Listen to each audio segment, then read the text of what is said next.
kéo vó một mình thế kia? Ai mà biết được. À này, các cậu rủi có được nhiều không? Nhiều lắm, 3 người cơ mà. Này, cái Na nó sắp lấy thằng Tú hay sao ấy nhỉ? Cưới xin gì, nó nhập ngũ đợt này với tới mà. Cưới trước khi đi có sao đâu. Tú ơi, sao về sớm thế? Tớ có việc.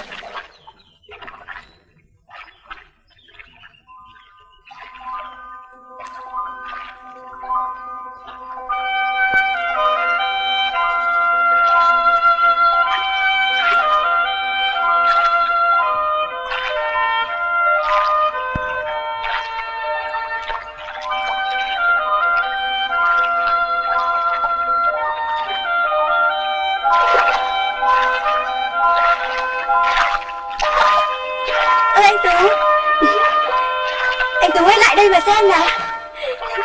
Em được đầy giỏ cá rồi đấy. Anh bắt được nhiều không? Anh được ít lắm.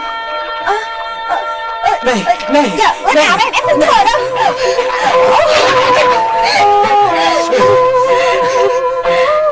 Anh làm ướt hết người em rồi, em bắt đền anh đấy. Đền gì nào? Cần đền nữa.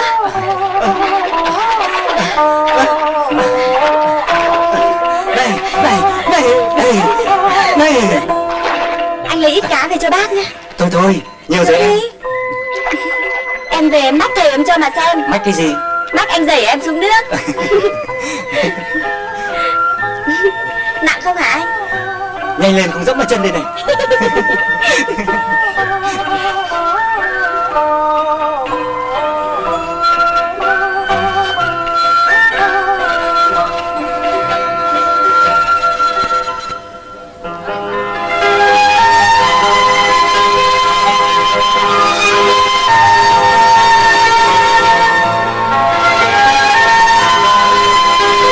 Con đi nhé. Con đi về. À Tú này. Mẹ cho con nhiều thế này hả mẹ? Nhớ giữ gìn sức khỏe nhé. Tú, bác, cháu vào chiến trường gặp 3 đứa con của bác thì nói rằng cả nhà bác vẫn khỏe nhé. Vâng ạ. Cháu đi giữ gìn sức khỏe nhé. Anh đi nhé. Có đợi không? Biết rồi hỏi mãi. Anh đi đây, anh đi luôn đây. Đi nhá. Có. Anh Tú, Anh đi nhá. dẫn tiến sĩ đi.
Bác trưởng đây nghỉ ở nhà hả?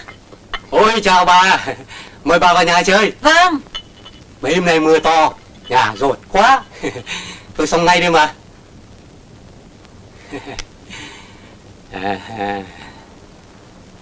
Gớm, già rồi mà leo trèo thế. Nhớ ngã thì khô. Bà yên tâm, mời bà vào trong nhà. Thôi tôi ngồi đây cũng được. Bà chờ tôi đi lấy ấm nước nhé. Vâng. Khoai ngả mới dỡ đấy, ngọt lắm. Thế ạ? Tôi mang sang biếu bác một ít đấy. Quý hóa quá. Có ấm chè tôi mới pha đây. Bà uống chén nước cái đã. Xin bác. Bác trưởng này, tôi vừa mới nhận được thư của thằng Tú. Nó gửi lời thăm bác, cả cái Na nữa. Có cả ảnh đây này. Thế ạ? Bác xem này. Chà, giống bố nó quá. Nhất là cái cười nhếch mép. Cái gì thế này? Chà, thiếu tá rồi cơ à? Nhất thuyện đấy.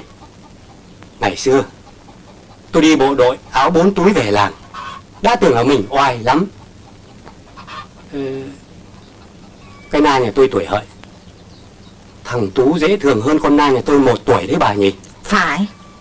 Ngày ấy ông cứ cho chúng nó cưới nhau trước khi đi bộ đội.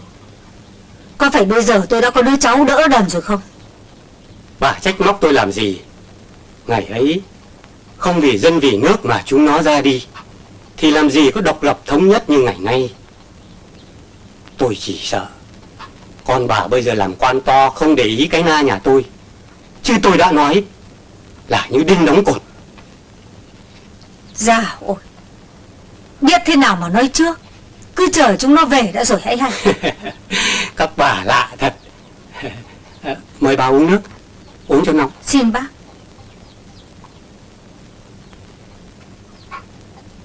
Thế mà đã hơn 10 năm rồi. Nhanh thật.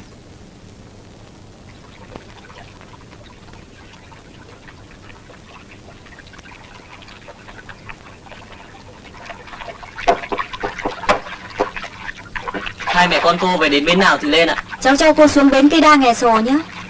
Sao? Quê cô ở làng Mai Đình đấy à? Dạ vâng ạ. Ồ, bưởi làng cô là ngon nổi tiếng đấy. Dạ. Thế các cụ nhà ta khỏe cả chứ? Cảm ơn bà, bố mẹ cháu còn khỏe. Thế hai cụ được mấy các cô các cậu cả thầy? Sang trái anh Hùng ơi. Dạ, nhà cháu có 4 anh em ạ. Tốt phúc quá nhỉ. Bác Trung ơi! Kìa con, đừng sợ con, không phải là tiếng súng đâu mà. Này, ăn bưởi đi cháu. Tội nghiệp cháu tôi quá. Đấy là tiếng pháo của nhà trai đến ăn hỏi đấy mà. Con thấy không? Thế phải không bà? Thế cháu đẻ chiến trường hả cô? Vâng ạ. Bà ơi, Hả? họ đội cái gì ở trên đầu thế ạ? À, đấy là mâm quả người ta đựng trầu cau, mứt kẹo để đi ăn hỏi mà.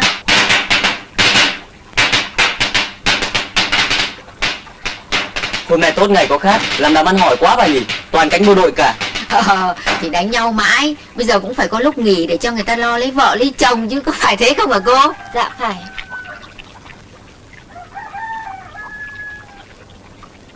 Thế ngày xưa bố mẹ cưới nhau có ăn hỏi như thế này không? Ở trên trường thì kiếm đâu ra hả con? Có bánh lương khô và thuốc lá quấn cũng là sang lắm rồi con ạ.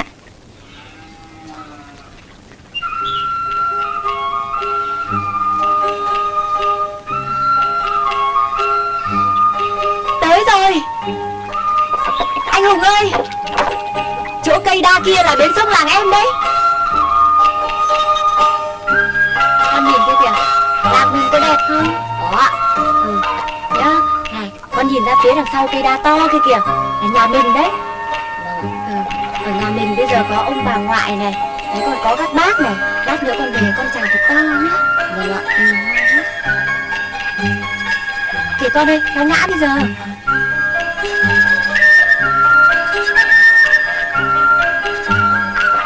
Đi rồi. Ơi, đỡ con mẹ cái.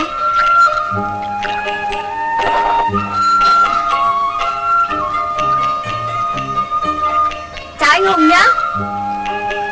Kìa, chào bác đi con. Cháu chào ba ạ. Chào cháu. Hai mẹ con về nhé. Vâng.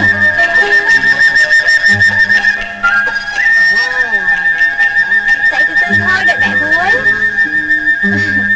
Kìa, ngã bây giờ con ơi. Cái này con nhìn có con kiến lửa đấy. Đi vào đi vào. La la la la la la la la la la la.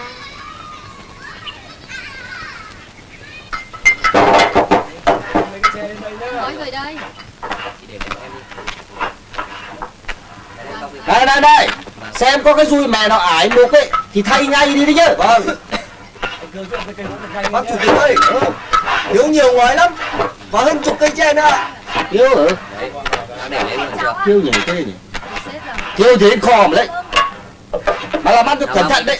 Ông trưởng mà chê là tôi trừ vào công điểm các cậu đấy. Chúng không làm củ khoai đâu. Nhà mình đây hả mẹ? Ừ, nhà mình đấy. Vào đây con. Thầy ơi! Thầy!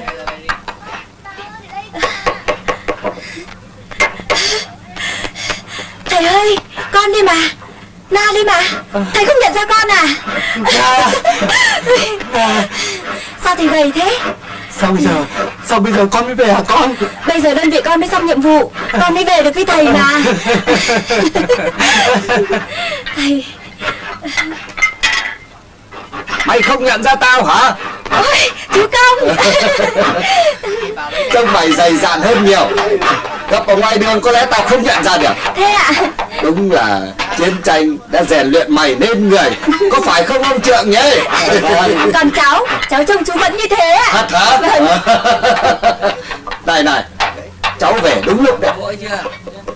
Xã mình có chủ trương giúp đỡ các gia đình thuộc diện chính sách. Mà gia đình ta có 3 liệt sĩ nên được ưu tiên nhất xã đấy.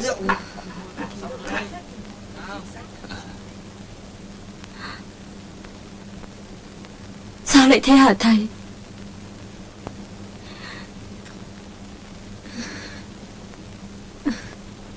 Mẹ con đâu? Các anh con đâu?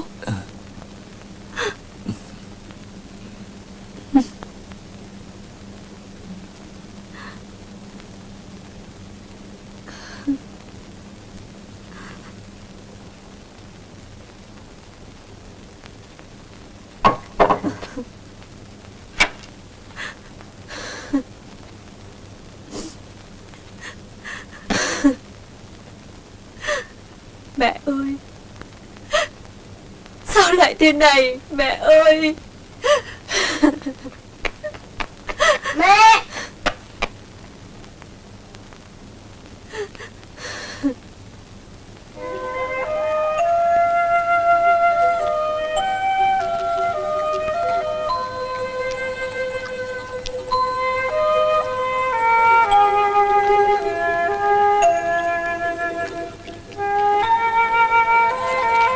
Ông ơi, có cá rồi đây.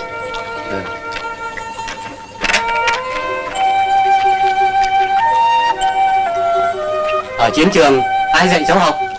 Các cô các bác ở trạm quân y. Thế bố cháu có hay về thăm hai mẹ con không?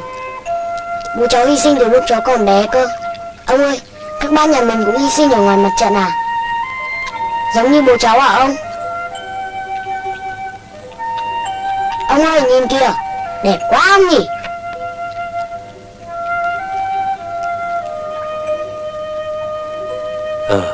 Đẹp thật. Cháu chào bà. Con mẹ Na ngoan quá.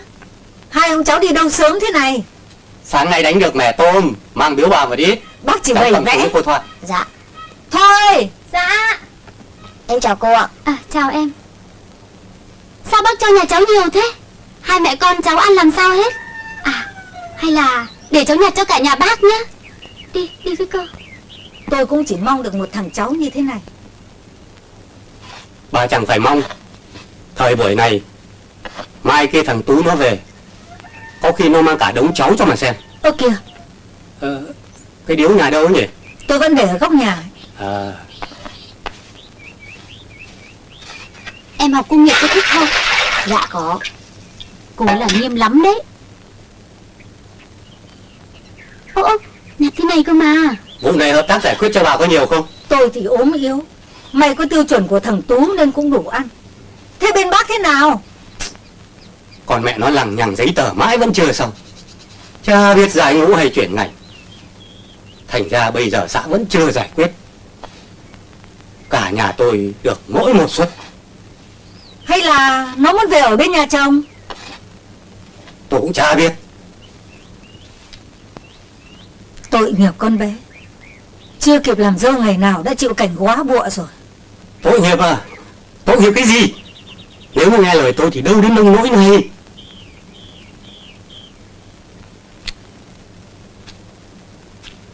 Tôi không trách nó thì thôi, chứ bác giận nó nỗi gì nào.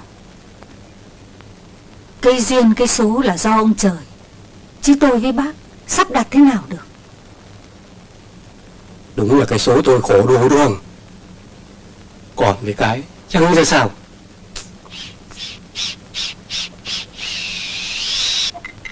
Tuấn ơi! Tuấn! Dạ. Quyển tập đọc con để ở đâu? Con để ở đầu giường ạ. À mẹ này, hôm nay có tiết thủ công, Mẹ cho con mượn cái kéo nhá. Ừ, con cứ ăn đi rồi mẹ lấy cho. Sao ông đi lâu thế chưa về hả mẹ? Này, cái kéo mẹ để sẵn ở trong cặp rồi nhá. Con ăn nhanh đi kẻo muộn đấy con ạ. Con thôi ạ. Uống nước đi con.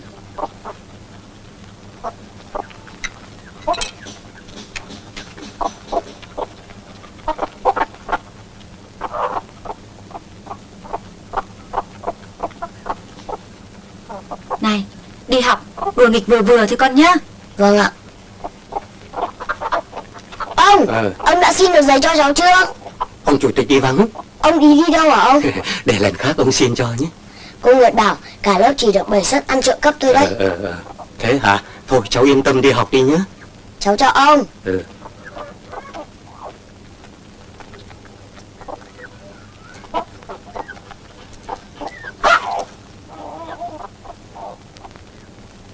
Tôm con rang nhạt để thầy nhấm rượu. Tôm tươi ngọt lắm thầy ạ.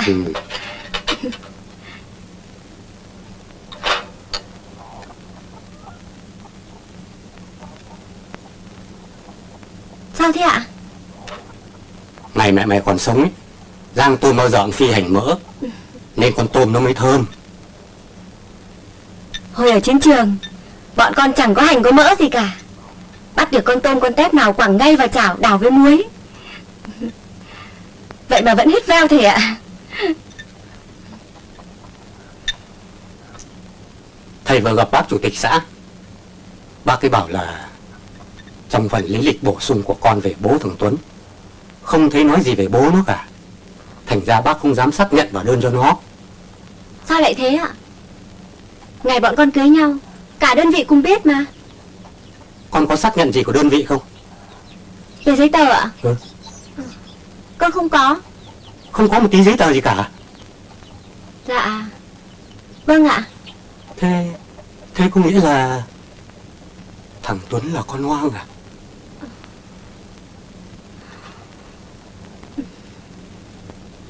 Thầy không tin con sao?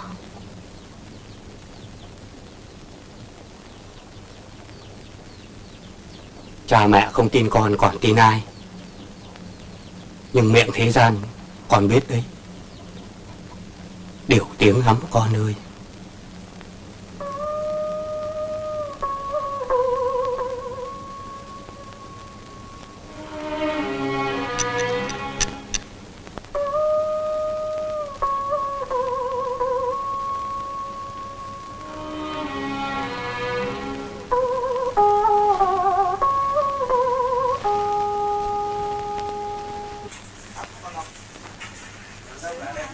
Các ông các bà lạ thật.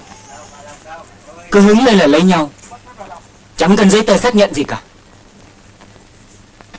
Bây giờ chị về đây bắt chúng tôi giải quyết, thì chúng tôi giải quyết làm sao được? Họ tên gì? Thì cùng ở chiến trường ra, các anh còn lạ gì? Cánh đàn ông các anh, đến giấy quận thuốc lá cũng không có, chứ nói gì đến giấy viết thư. Vậy mà bây giờ các anh đòi hỏi tôi phải có giấy tờ đàng hoàng. Tôi chỉ muốn hỏi các anh một điều, là con tôi có được hưởng chế độ liệt sĩ của bố nó để lại hay không? Khổ lắm. Tôi có nói với chị là cháu nó không được hưởng đâu, nhưng thủ tục là thủ tục chị ạ. Giờ tôi phải gửi đơn này của chị lên cục quân lực. Ở đó Người tiếp theo người ta sẽ tìm lại những người cùng đơn vị với anh chị để xác nhận cho cuộc hôn nhân này. Nhưng việc này không thể giải quyết ngay được, mà phải chờ chị ạ.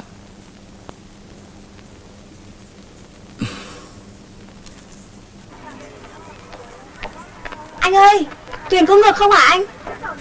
Cô nào đấy à? Ôi anh Vũ, Đi đâu đấy? em vừa ở tỉnh đội về.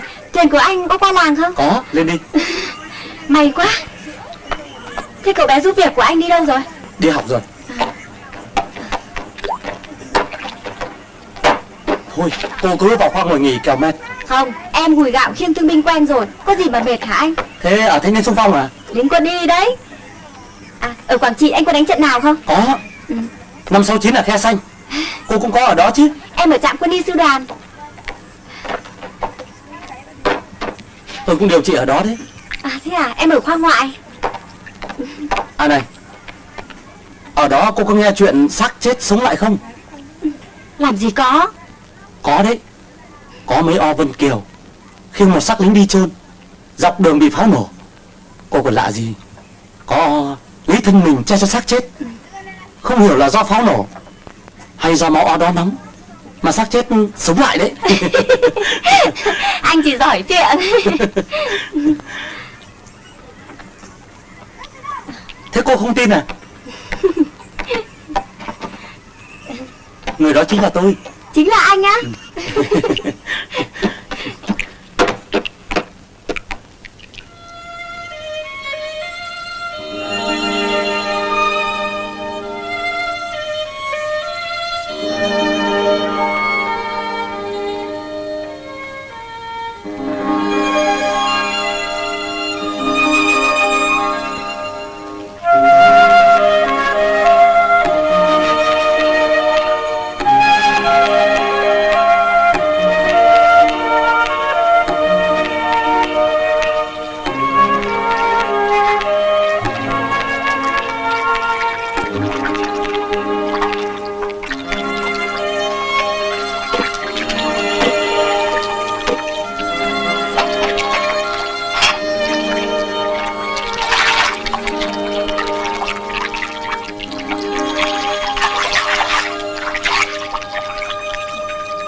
Chuyện xác chết sống lại của anh thật đấy chứ. Sau khi ở viện ra, tôi đã đi tìm cô ấy, thì người ta cho biết đã chôn cô ấy ở đồi Sim. Cô biết ngọn đồi đó chứ? Bom đã phạt sạch hết cả. Tôi tìm mãi mới được mấy cành sim cắm lên mộ cô ấy. Bố cháu Tuấn cũng hy sinh ở khe xanh năm đó. Lính đặc công à? Không, lính trinh sát. Thế quê anh ở đâu? Xa lắm anh ạ. Chị đã về thăm quê anh chưa? Chưa anh ạ. Em chờ tỉnh đội giải quyết chính sách cho cháu Tuấn xong sẽ đưa cháu về. Trên cho em chuyển ngành về nông trường, ở đó đang thiếu y tá.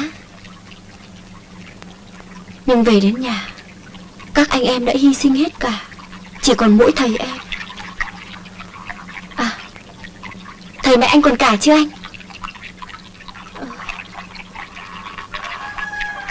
Nhà anh đây à?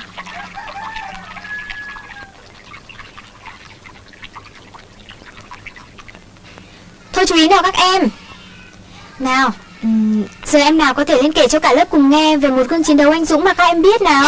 Em, thưa cô em. Tuấn. Em thưa cô năm Mậu Thân. Em quay lại kể cho cả lớp cùng nghe. Em thưa cô. Thưa cô, năm Mậu Thân, máy bay trực thăng Mỹ oanh kích ác liệt vào trạm quân y của mẹ em ở trong rừng. Các cô chú đã chống trả quyết liệt. Chúng liền thả quân xuống đông như kiến cỏ, rồi mẹ em bị bắt.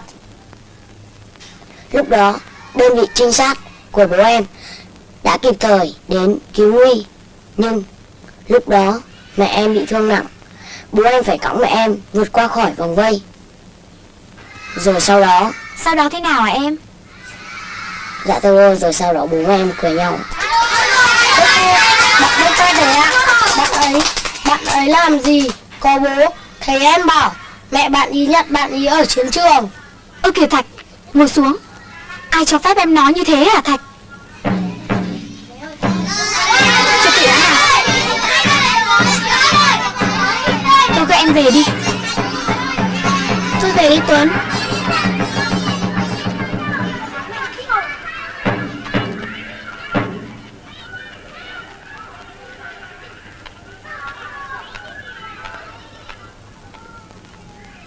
Em đừng buồn, rồi cô sẽ nói với bố mẹ bạn ấy về chuyện này. Thôi em về đi.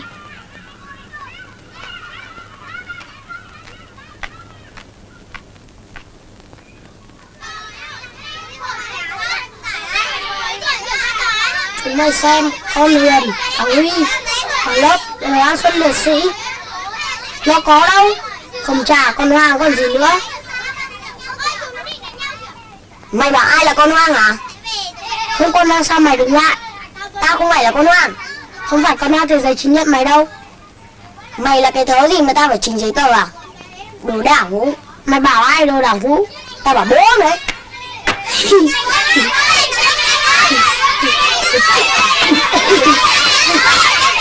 Còn đánh nhau nữa cơ mà.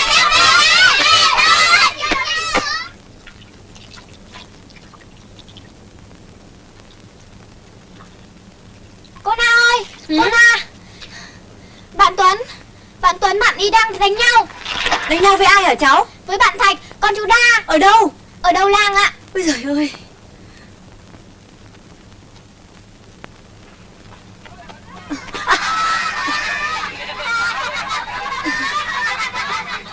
À, thằng này giỏi. Huynh à, anh không phải đánh nhau hả?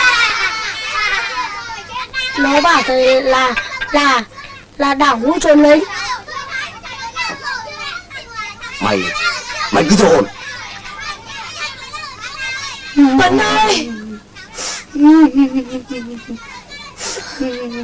Mẹ. Con. Sao đến nông nỗi này hả con? Có sao không con? Này chị kia, về dạy con đi nhá. Mới nứt mắt ra mà đã hiếu chiến. Rõ cái đồ còn không cha như nhà không lóc ấy. Thôi đi về.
Thôi các em về đi.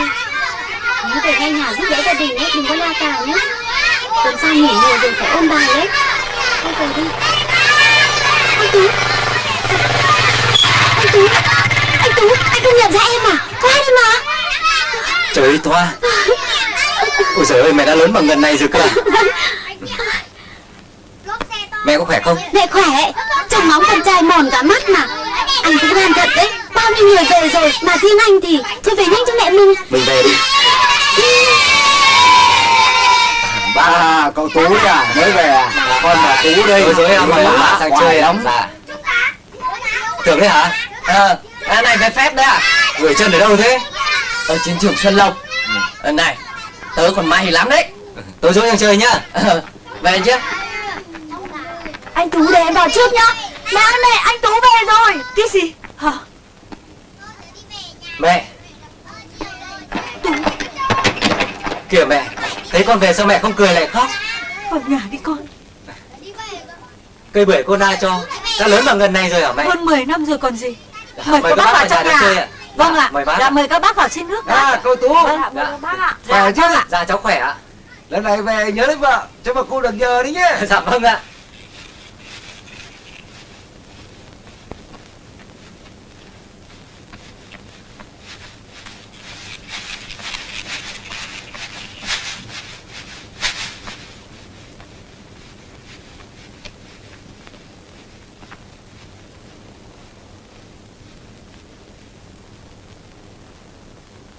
Đều chân vào, mạnh mẽ lên nào. Hai ông cháu lên tập bơi đi à? À, về bây giờ đấy hả? Cháu mới về hôm qua, Để tôi đưa thuyền vào. cháu lội ra cũng được ạ. Thôi, về đi cháu. Cháu cầm giỏ cá về cho mẹ nhé. Nhớ sông nước lắm hay sao mà đã ra bến đấy hả? Cháu đi suốt từ Bắc tới Nam, chưa có nơi nào có con sông bến nước đẹp như làng mình bác ạ. Chào bác đi cháu. Cháu chào bác ạ. Ngoan lắm. Con cô Na hả bác? Nói đấy. Cháu lên bè đi, để bác đưa nó vào. Vâng.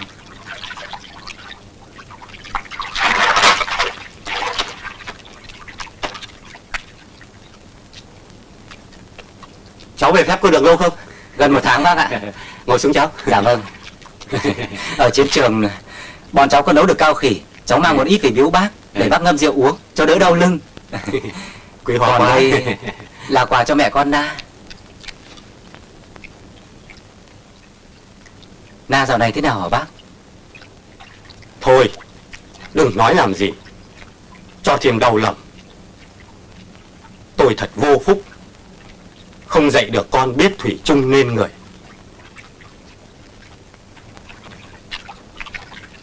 Cô ấy không có lỗi gì trong việc này đâu bác ạ. Chiến tranh bác còn lạ gì. Đánh nhau liên miên, tin tức thất lạc, kéo dài hàng chục năm. Biết sống chết thế nào mà chờ hả bác? Nhưng nó lấy chồng có đàng hoàng gì đâu. Chỉ tội nghiệp thằng bé, thật mang tai mang tiếng. Trước đây tôi tự hào về các anh nó bao nhiêu, thì bây giờ tôi nhục nhã với nó bấy nhiêu. Không dám ngóc đầu nhìn bà con làng xóm.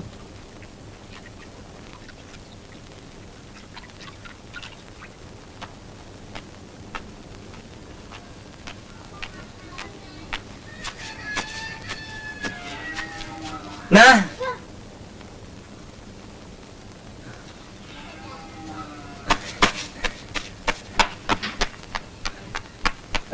kìa Na.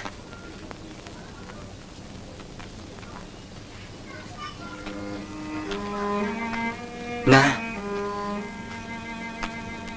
để anh vác cho. Thôi anh cứ kệ em. Cứ để anh.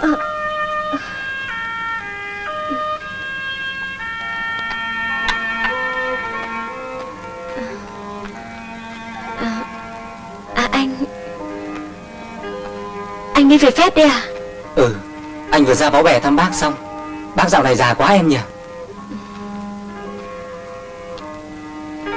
Thì chúng ta còn trẻ trung gì nữa đâu. Na, anh thấy em vẫn trẻ như xưa, có khác gì đâu.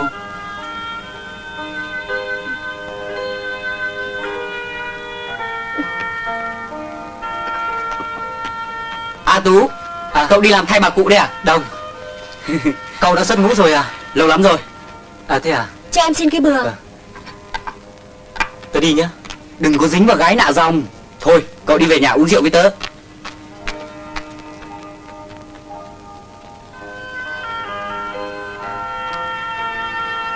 Thôi đi đi.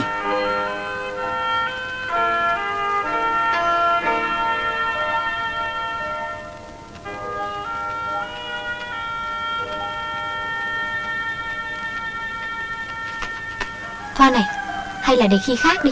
Anh ấy mới về, chưa kịp nghỉ ngơi. Bọn mình đã quấy rầy bất tiện lắm. Gớm, cậu bắt đầu ý tứ từ khi nào thế? Bây giờ mình cứ đặt vấn đề trước, sau đó 1-2 tuần nữa mới tổ chức cơ mà. Anh Tú về đi rồi. Ôi, may quá. Ra ngõ gặp trai mà. Đúng là gặp trai thật, bọn em tìm anh mãi. Anh đi đâu mà khiếp thế? Em chào anh ạ. Chào em. Đây là Nguyệt, dậy cùng với em. Con bác tốt đầu làng mình đấy. Thế à? Vâng ạ. Anh nhìn gì em mà khiếp thế? Có phải đây là cô Nguyệt ngày bé mặc quần đùi bơi qua sông đuổi theo trâu suýt chết đuối phải không? Chứ còn ai vào đây nữa. Hôm ấy em vì anh nghẹt cả thở. May có chị Na chèo thuyền đến kịp, không hai anh em mình đã về chầu Hà Bá rồi đấy. Đây, bây giờ nó muốn đệ đơn đáp nghĩa anh đấy. Cái con này. Anh Tú, nhà trường muốn mời anh nói chuyện vào giờ ngoại khóa cho học sinh về tinh thần chịu đựng gian khổ, khắc phục khó khăn. Tôi hiểu rồi. Các cô định mời tôi. Ta vượt qua núi cao Trường Sơn đá mòn mà đôi chân không mòn. Đúng không? Không phải đâu, bọn em muốn anh kể về người thực việc thực cơ. Về thôi. Vâng.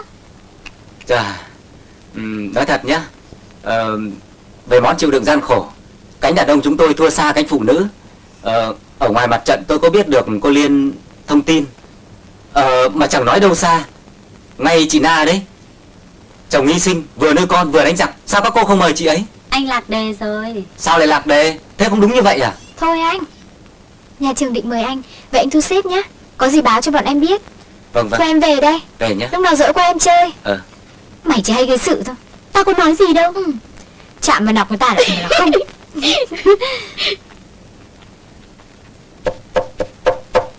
Mẹ cứ để đấy con làm cho. Con đã về đây à? Cứ nghỉ đi, mẹ sắp xong rồi mà. Cô gái con bác tốt lớn lên trông xinh phết mẹ nhỉ. Hai ông bà già có độc một cô con gái. Này, xinh nhất làng đấy. Thế con đã sang thăm nhà bác Trượng chưa? Rồi mẹ ạ. Có gặp cái Na không? Dạ, có. Tội nghiệp con bé. Ngần ấy tuổi đầu đã góa bụa rồi.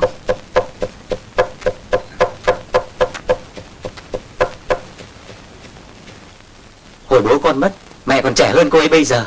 Sao mẹ không đi bước nữa? Con nghe bác Trượng nói, ngày ấy mẹ đẹp nhất làng. Tiền nhân anh. Con hỏi thật mà. Tội cho bố mày. Ngày ấy, bố mày về thăm nhà được mỗi một đêm. Tao cũng chỉ kịp nắm cho bố mày nắm cơm với ít tép rang. Thế rồi, khi con Thoa còn đạp trong bụng mẹ, thì người chiến khu về báo tin bố mày mất. Cứ nghĩ mà thương, nên tao cũng chả thiết.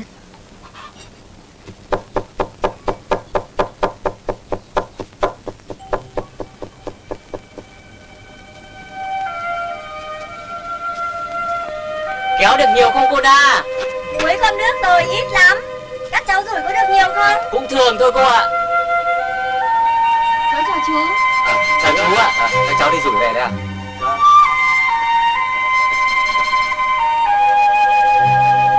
Tối qua đi đâu? Anh đã bảo là anh đi có việc mà. Có việc thì đi luôn đi. Thôi để anh gánh nước cho. Không khiến. Này, thế mà đã giận. Ghét Để anh anh gánh nước cho nào. Mặc kệ người ta. Anh xin lỗi nhé. Đi đi. Thế mà đã giận. Gánh thì đi Sao chứ. kìa ngã người ta bây giờ. Chờ chết. Tối đi xem phim với anh nhé. Không đi.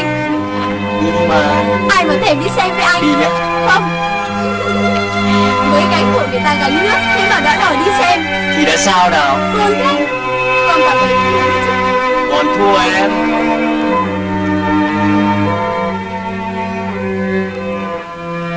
Anh đấy à? Tụi trẻ vui quá anh nhỉ? Ngày xưa chúng mình cũng thế mà Na.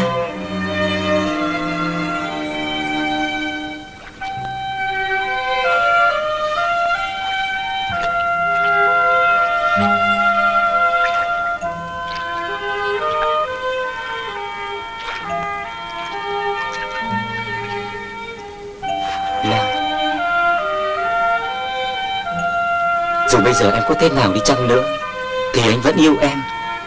Anh... Đừng nói nữa anh Tú. Số phận đã không cho phép chúng ta gặp nhau. Còn bây giờ muộn rồi anh ạ. Thôi anh về đi.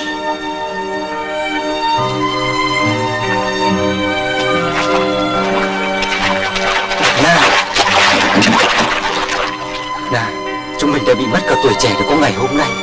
Anh hy vọng rằng chúng mình sẽ sống mãi bên nhau. Không, tôi không xứng đáng với niềm hy vọng của anh đâu. Nà,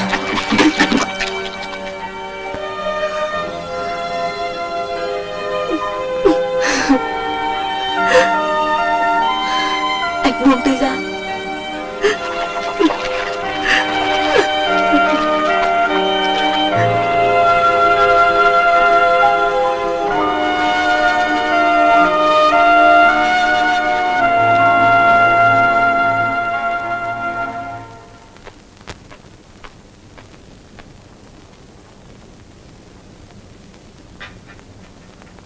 Thầy ăn thử con tôm xem hôm nay con rang có giống cách rang của mẹ không? Thằng Tuấn đâu rồi? Dạ, hôm nay cháu phải đi trực nhật từ sớm. Con và cháu đã ăn cơm trước rồi thầy ạ. Thôi thầy xơi cơm đi, con phải đi làm đồng đây. Na, Dạ. giá mẹ mày còn sống tao không phải nói. Giấy rách phải giữ lấy lề con ạ.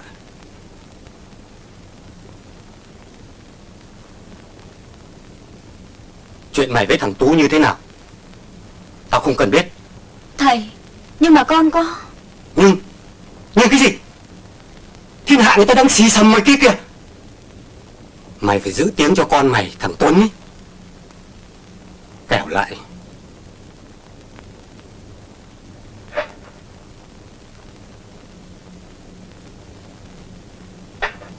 còn cái Nguyệt, cô giáo dạy nó.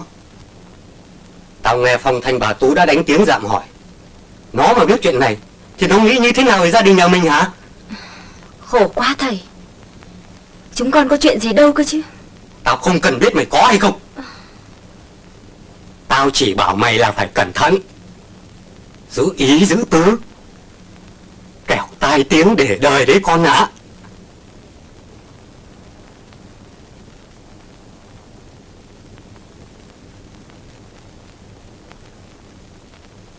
cô Na có nhà không?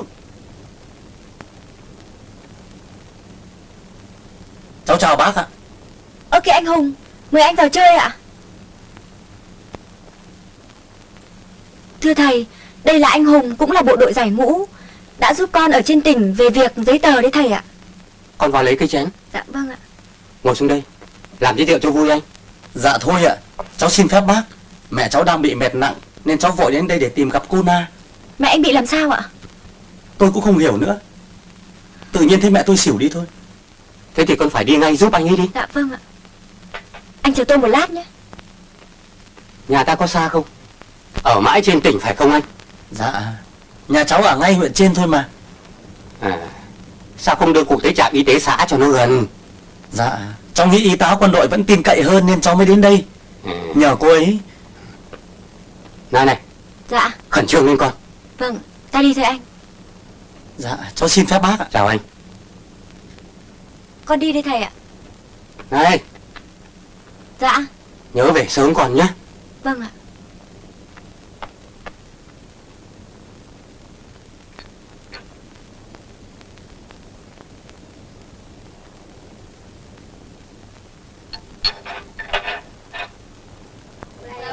Các bà về nhá.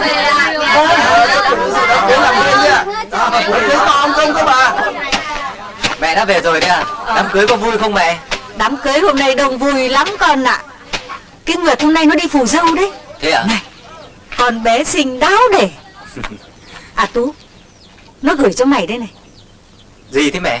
Ui, tao biết đâu đấy, mày hỏi nó ấy. Thuốc lá mẹ ạ. Sao cô gửi cho con ít thế? Mày ngoài 30 tuổi rồi đấy, lấy vợ đi cho mẹ nhờ.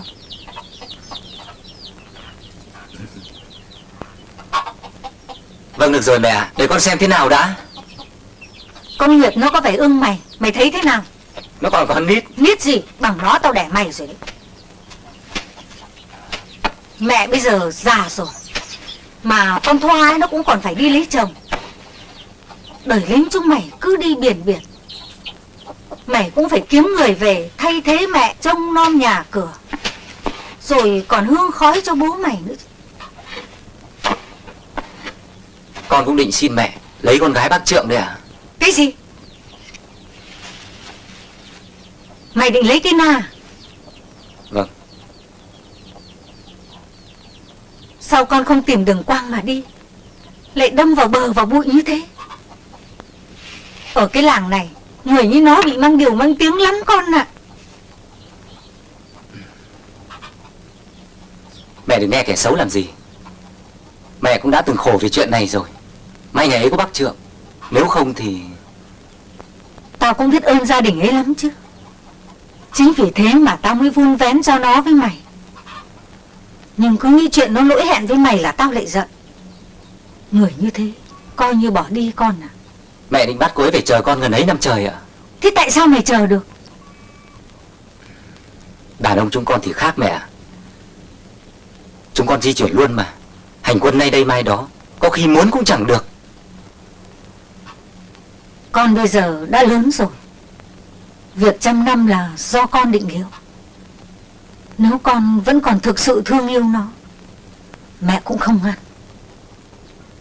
Nhưng mẹ nghĩ chưa chắc con đã đem lại hạnh phúc cho nó đâu, mà có khi chỉ làm khổ thêm nó thôi con ạ. Sao mẹ lại nói thế? Mẹ cứ ngẫm, từ mẹ mà ra con ạ.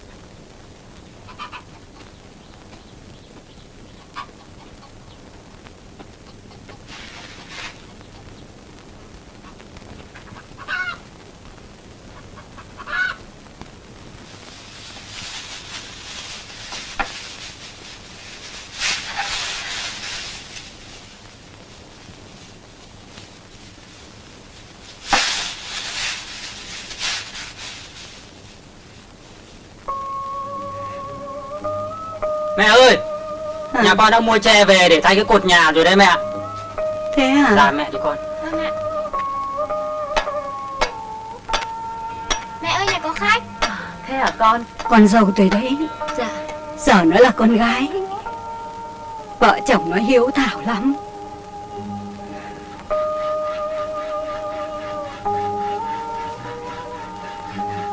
Vì tội với cái thằng Hùng, chỉ lo mẹ nhà không ai chăm sóc. Thôi bác.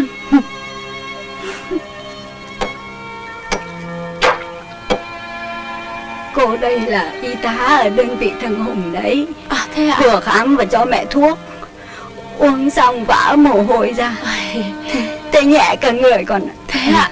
Ôi, may quá. Đấy chị xem, mỗi mình em chả biết xoay sở thế nào cả. Mời chị ở lại chơi cơm với mẹ con em đã ạ. Thôi, xin phép bác và chị, để lần sau con sẽ đến chơi lâu hơn. Cô về à? Chào anh nhé. Vâng cô về. Chị ơi, chị.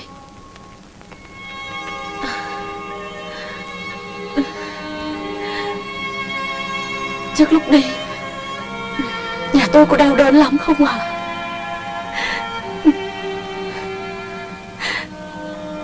Nhà tôi có trăn trối lại điều gì không ạ?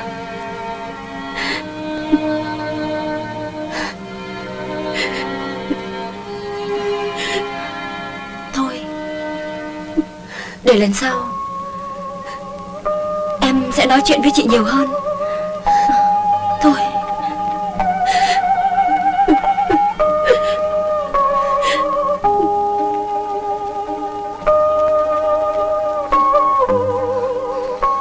Mẹ tôi sao rồi cô? Anh ích kỷ lắm.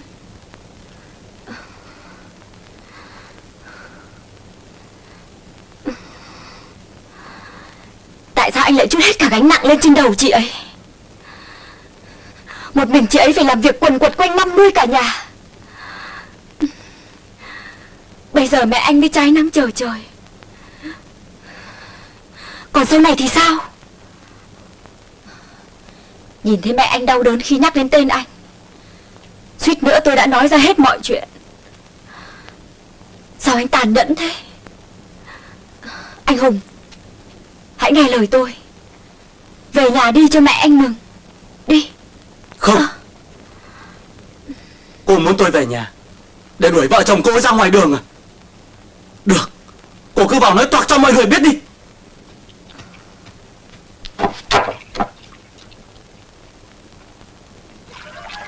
Chắc cô giận tôi lắm, nhưng cô thử nghĩ mà xem. Từ ngày nhận được giấy báo tử, cô ấy vẫn ở vậy nuôi mẹ tôi. Chính vì quá thương con dâu nên mẹ tôi đã khuyên cô ấy đi lấy chồng. Giờ mọi người đang sống yên lành, tôi trở về, họ biết cư xử với tôi ra sao? Nói như anh thì không ai muốn về nhà nữa.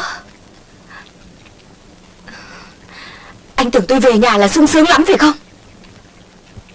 Nhiều đêm tủi nhục quá, tôi cũng muốn bỏ quách nhà ra đi như anh để được sống yên thân lắm chứ. Nhưng khi nghĩ đến cha tôi sống lủi thủi một mình, cơm niêu nước lò, là tôi lại không đành.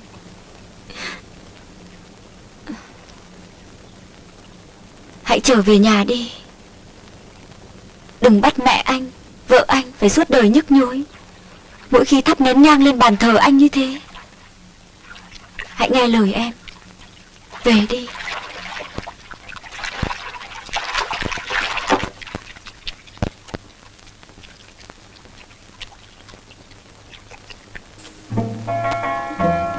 Qua một đòn đấy mày có ra không? Đại thiếu tá ơi, mẹ đâu mà vất vả thế kia? Mấy anh con ở nhà sắm trâu sắm con em à. Chẳng tham tướng tá cao sang, chỉ ham một nỗi miệng anh hay cười. Miệng anh cười nhưng duyên chẳng có phải lòng nhau thì áp má kề ơi.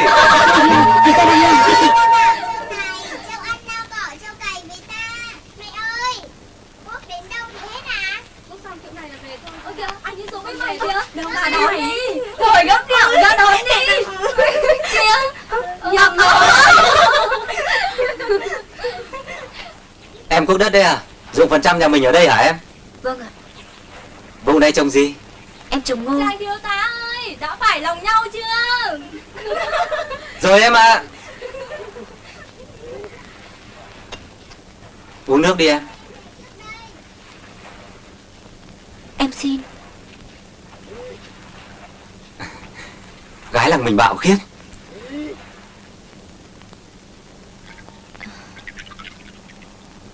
Anh trẻ trung thật đấy. Trẻ chứ em, chiến thắng rồi mà.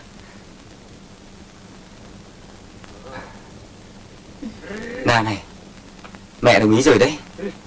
Mùng 6 tốt ngày, mẹ sẽ mang trầu cau sang hỏi em đấy. Anh đùa giỡn em đấy à?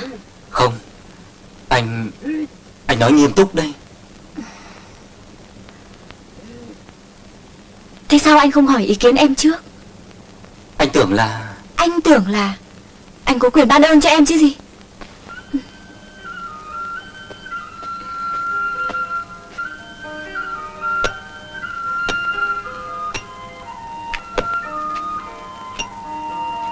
Nào, đừng hiểu lầm anh. Anh chỉ muốn bù đắp lại những mất mát cho em thôi mà.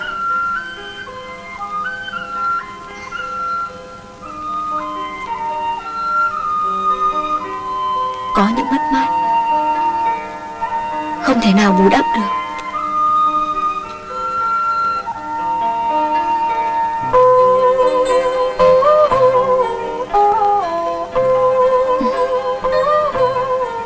Anh hãy nhìn lại em đi.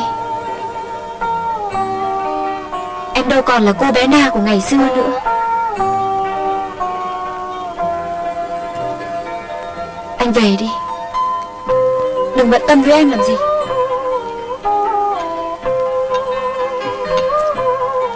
Nào, tùy em nghĩ. Anh đã quyết rồi đấy.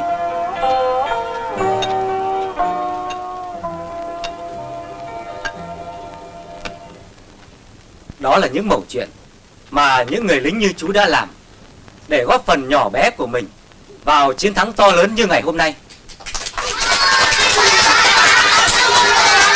Anh trai tao hôm nay bốc quá. Bây giờ nhiệm vụ của chúng ta lúc này phải hàn gắn lại những vết thương do chiến tranh để lại. Chúng ta có thể lấp ngay những hố bom, xây dựng lại ngay một ngôi nhà, một trường học, thậm chí cả một thành phố. Nhưng còn những nén hương leo lét đang âm thầm nhả khói trên ban thờ của những gia đình liệt sĩ trong thôn xóm chúng ta sẽ còn là những vết thương nhức nhối, không thể một sớm một chiều hàn gắn được. Vì vậy chúng ta càng phải thương yêu đùm bọc lấy nhau hơn, nhiễu điều phủ lấy giá gương bằng tấm lòng nhân ái, chân tình. Chú nói thế có đúng không các cháu?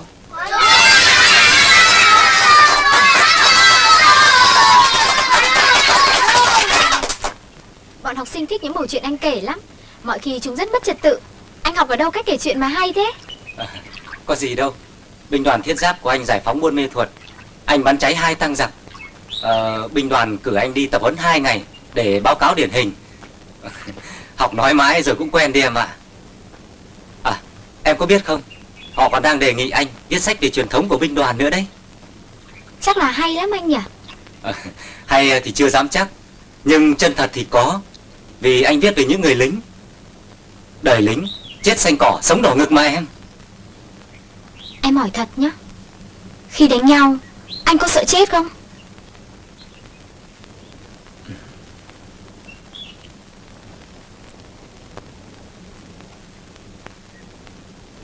Ai chẳng ham sống hả em? Trước mỗi trận đánh, người lính nào mà chẳng bồn chồn lo lắng. Họ chết thì đã đành phận họ, nhưng họ lo cho vợ, cho con, cho mẹ già ở nhà. Rồi sẽ sống ra sao đây khi họ không còn nữa? Nhiễu điều phủ lấy giá gương. Mẹ ơi, nhiễu điều là gì hả mẹ? Là tấm tơ được nhuộm đỏ để phủ lên giá gương trên bàn thờ đấy con ạ. Có phải giống bàn thờ nhà cụ Thượng không ạ? Đúng rồi. Nhiễu điều phủ lấy giá gương, người trong một nước thì thương nhau cùng, bầu ơi thương lấy bi cùng, tuy rằng khác giống nhưng chung một dàn. Một cây làm lên non, 3 cây chụp lại lên nòn cao. Nhiễu điều phủ lấy giá gương, người trong một nước thì thương nhau cùng, bầu ơi thương Con ngồi xuống. Tuy rằng khác giống nhưng chung một dàn.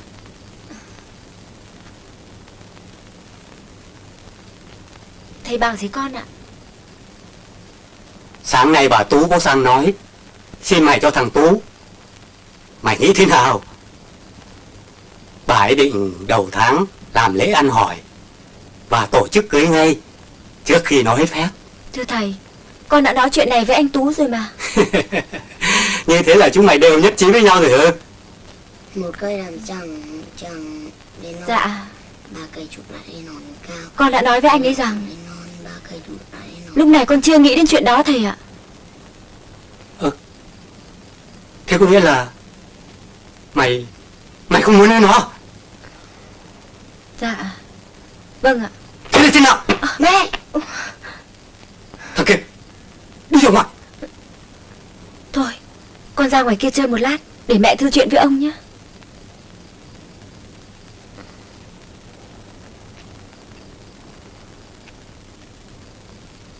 Mày nghĩ xem, mày đã mang tai mang tiếng với cái làng này như thế nào mày biết rồi đấy. Giờ nó về, nó thấy mày cảnh mẹ quá con côi, nó thương mày, nó muốn cứu vớt mày thì mày lại không chịu lấy nó. Mày nghĩ xem, cả cái làng này, cả cái tổng này, có đứa nào bằng nó không? Bao nhiêu đám ngốc nghé, nó từ chối hết thầy, bởi vì nó thương mày, nó tha thứ hết lỗi lầm của mày. Thầy, con không có lỗi lầm gì để người khác phải tha thứ đâu ạ. Hả? Không có lỗi lầm gì? Thế đứa nào lù lù dẫn một đứa con về đây hả? Dạ thưa thầy. Bố cháu Tuấn là một liệt sĩ à? Tao không cần biết cái thằng ấy. Tao chỉ hỏi mày, mày có còn coi tao là cha của mày nữa hay không? Nếu mày còn coi tao là cha thì mày phải lấy nó. Còn không thì tùy mày. Thầy, Mẹ con mày muốn đi đâu thì đi, tao không còn có trách nhiệm gì với mẹ con mày nữa.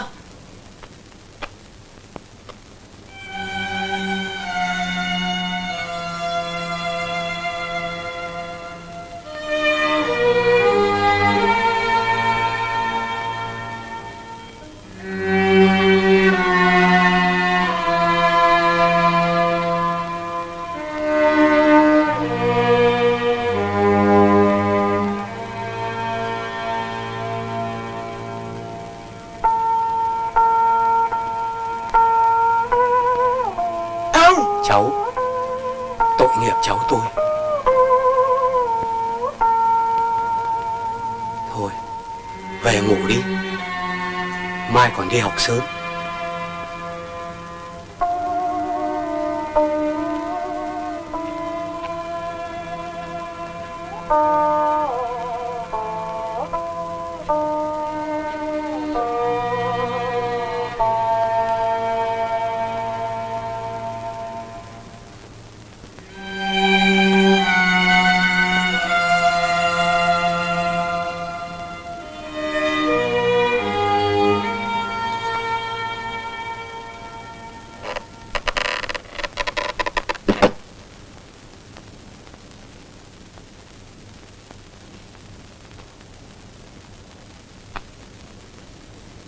con ơi, đã chuẩn bị xong hết chưa con?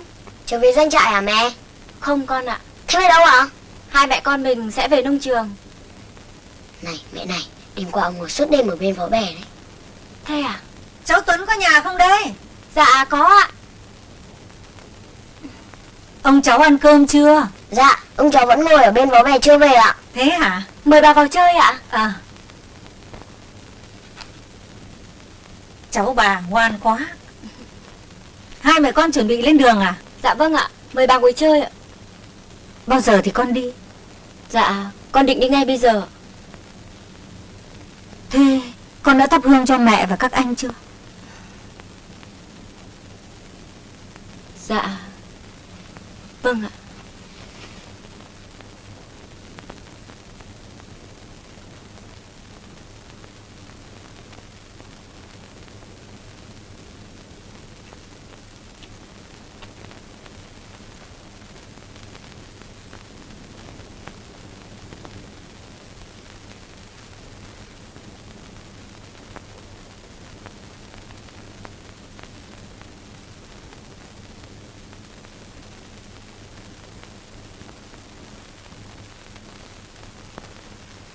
Có vong hồn mẹ con và các anh con chứng giám. Bác nói có điều gì không phải, con cũng bỏ qua cho bác. Thầy con bây giờ già rồi, nhà lại chỉ còn độc một mình con. Nếu con bỏ đi bây giờ thì lấy ai chăm sóc thầy con lúc ốm đau? Phận làm con, cha mẹ có mắng chửi thế nào cũng phải chịu con ạ. Chuyện con với thằng Tú, đấy là lỗi của bác xin nhỉ. Nhưng con bỏ đi, bác có tội với vong hồn mẹ con. Chỉ vì bác mà hai cha con phải ly tán. Thôi, này bác,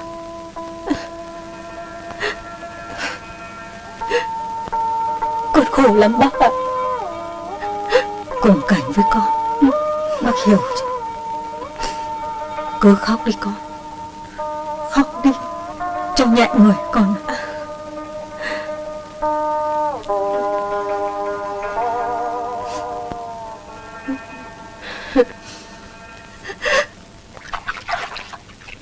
Đến rồi đấy hả cậu? Vâng, ấy kìa, chị cứ từ từ, để chú ấy cặp thuyền vào hẳn bờ đã chứ ạ. Cùng với bác cứ bình tĩnh. Ấy, để tôi đỡ anh một tay. Thế, ta xuống đi chị, cẩn thận đấy. Mời cụ lên bờ.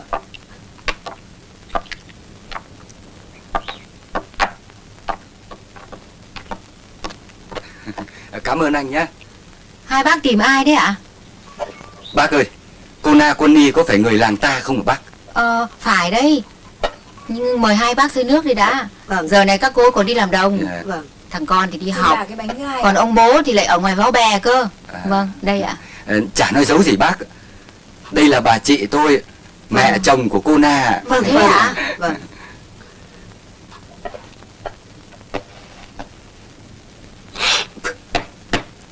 Hai chị em tôi vừa ở tỉnh đội ra đến bến đò thì gặp ngay anh lái thuyền. Trước đây có quen biết với cô Na. Nghe nói bà chị tôi là mẹ chồng cô Na, anh ấy bỏ cả hàng dẫn luôn hai chị em tôi về đây để nhận con dâu với lại tìm cháu đấy bà. Tốt phúc quá. Thế là từ nay thằng bé có họ tộc rồi đấy bà nhỉ? Chả nói giấu gì bà. Bố cháu hy sinh rồi, còn có mỗi thằng bé để nối dõi tông đường. Thế ạ? Dạ. Vâng. Thạch ơi, cháu có thấy thằng Tuấn ở đâu không? Bạn ấy đang ở nơi kia. Gọi nó về đây hộ bà mấy. Tuấn ơi! Tuấn! Tuấn ơi! Cái gì đấy? Có ai hỏi cậu kìa?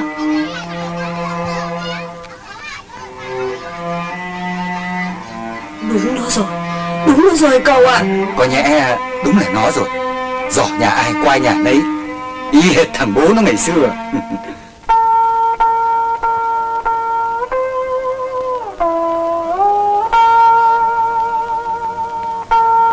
Cháu có phải là con bố Hoàng, Đinh Trọng Hoàng ấy mà. Bố cháu là... Thế bà là... Bà là bà nội của cháu đấy mà. Ba!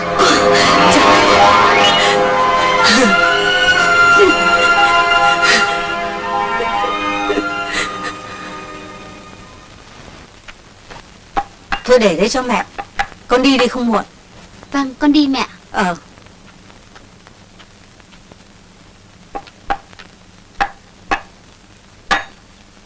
Anh Tú này, tối nay đi xem phim với bọn em đi. Anh không đi đâu.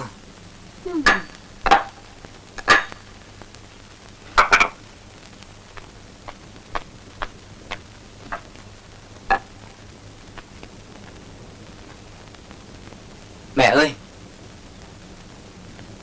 sáng nay mẹ cứ nghỉ đi, còn ít ruộng để con cuốc nốt cho. Tú này, con sắp hết phép rồi đấy. Vâng ạ, sáng mai con lập xong mái trồng bò là xong đấy mà. Tôi không nói chuyện ấy. Tôi nói chuyện vợ con của anh cơ.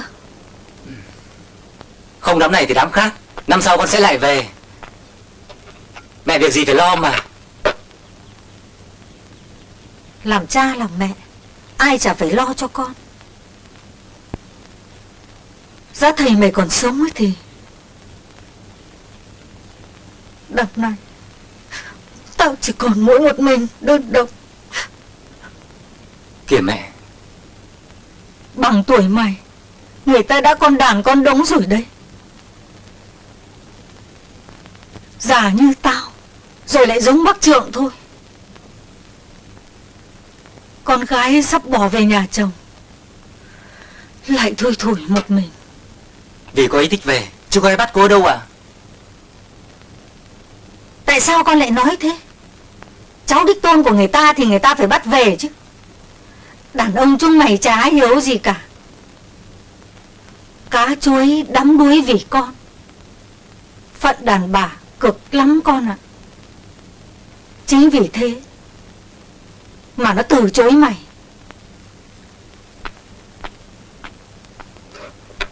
Mẹ khổ lắm mẹ ơi.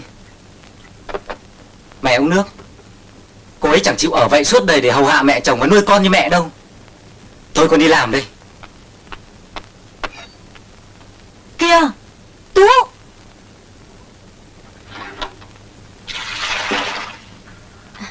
Thế anh đã về thăm nhà chưa?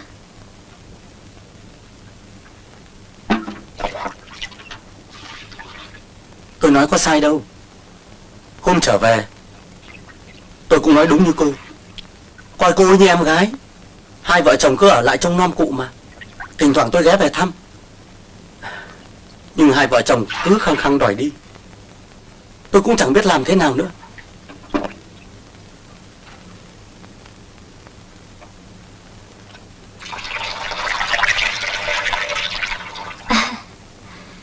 Thế sao anh không nói với chị ấy là anh đã có vợ có con rồi cho chị ấy yên tâm? Tôi cũng nói bừa là đã có vợ con và đang sống ở bên nhà vợ, nhưng cô ấy không tin. Cứ đòi tôi phải đem vợ con về để gia đình gặp mặt thì mới chịu ở lại. Có thế mà anh cũng phải đắn đo mãi. Thôi, để đến ngày mai hai mẹ con em sẽ đến nhận là vợ, là con anh, cho chị ấy yên tâm, được không? Thế thì phiền cô ra. Mai cô phải đưa con về thăm quê nội rồi. Thôi, tôi cũng tự lo được mà. Anh Hùng này. Cho tôi gửi lời cảm ơn bác. Vâng. Anh Hùng, trong chuyện này em cũng có lỗi. Không, tôi phải cảm ơn cô mới đúng. Nhờ có cô mà mẹ tôi giờ như người chết sống lại. Cụ cười nói vui vẻ suốt ngày và luôn miệng nhắc đến cô y tá.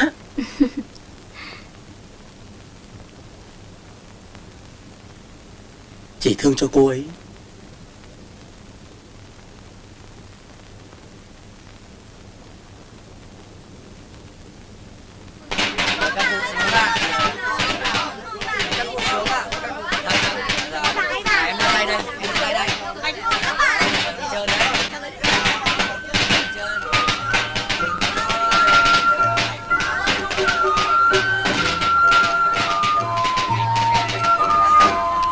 Thoát rồi hả ông? Không phải đâu cháu ạ, đám cưới đấy. Chào cô ạ. Vâng ạ. Dạ. Thôi thế để xin phép Dạ. để thông thả thì để cùng Dạ. các cụ xuống chơi ạ. Dạ. Thôi Chúng tôi cháu chào sẽ ông cảm ấy. ơn. Dạ. Cháu chào ông ạ. Cháu đừng quấy bà. Nhớ nhanh nhanh về học cháu nhé. Dạ mời các cụ lên thuyền ạ. Dạ vâng, Vâng, vâng. vâng.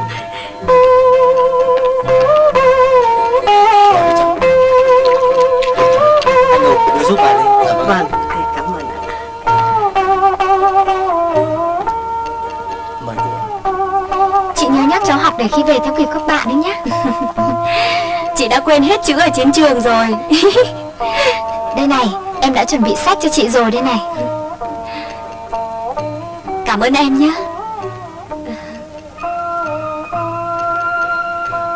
Bác, con đi bác ạ. Hàng xóm tối lửa tắt đèn có nhau. Ở nhà nếu có chuyện gì đã có bác với em. Con cứ yên tâm mà đi. Vâng ạ. Thoa, chị Nga, em không muốn chia tay với chị như thế này đâu. Chị có đi hẳn đâu mà sợ. Đã chia tay xong chưa nào? Nào đưa túi tôi cầm cho.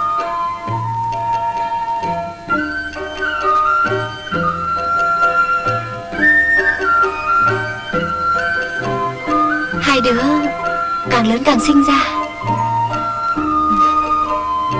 Thầy, Nga này, con đi chóng về nhé. thầy ở nhà nhớ giữ sức khỏe nhé. Ừ.